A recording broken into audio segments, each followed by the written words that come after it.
بسم اللہ الرحمن الرحیم۔ میرے بھائیوں، ابھی ایک صاحب نے سوال بھیجا ہے کہ کیا نماز میں ہنسنے سے وضو ٹوٹ جاتا ہے؟ تو بھائی اس کے بارے میں دو مسئلے ہیں۔ اگر آپ نے نماز میں کھل کھلا کر ہنسا، آواز دوسروں تک پہنچ گئی، تیسرے چوتھے آدمی تک آپ کی آواز پہنچ گئی تو آپ کا وضو ٹوٹ جائے گا۔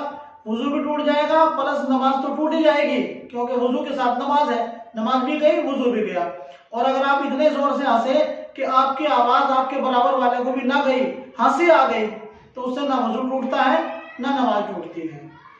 اس کے بعد ایک صاحب نے سوال کیا ہے کہ نماز کے اندر جو کپڑے موڑتے ہیں، پائجامہ پینٹ وغیرہ جو موڑتے ہیں نیچے سے اور ٹخنے کھولتے ہیں، یہ کیسا ہے؟ تو بھائی اس سلسلے میں کچھ لوگوں کی یہ رائے آ رہی ہے، دوسرے طبقے کے لوگوں کی، دوسرے مسلک والوں کی، کہ یہ موڑنا فولڈ کرنا پینٹ کا پجامے کا حرام ہے۔ ایسا نہیں ہے، اور حدیث کا حوالہ دیا جاتا ہے کہ حدیث میں اللہ کے نبی صلی اللہ علیہ وسلم نے فرمایا کہ نماز کے اندر کپڑے کو فولڈ کرنا منع ہے۔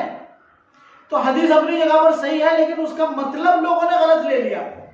کیا مطلب یہ ہے کہ جس طرح نماز میں نیت باندھنے کے بعد ہمارے ذمے نماز کا احترام لازم ہے، نہ ہم کپڑے سے کھیل سکتے ہیں اور نہ ہم ادھر ادھر دیکھ سکتے ہیں، یہ بھی چیز منع ہے۔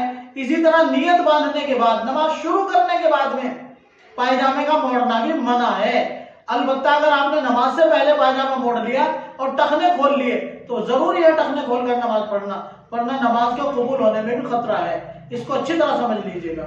ایک سوال ہو رہا ہے، ایک صاحب نے بھیجا ہے کہ گھر کے اندر کیلنڈر وغیرہ میں ایک سینری ہوتی ہے جس میں بلی کی، گھوڑے کی یا کتے وغیرہ کی تصویریں ہوتی ہیں، تو اس کو گھر میں لگانا جائز ہے یا نہیں؟ تو معلوم ہونا چاہیے کہ اگر کاغذ پر یا کسی دیوار پر تصویر بنا دی جائے، ایسی تصویر بنانا اور گھر میں لگانا وہ بالکل ناجائز اور حرام ہے، اس کی کوئی گنجائش نہیں ہے۔ اللہ تعالیٰ عمل کی توفیق عطا فرمائے۔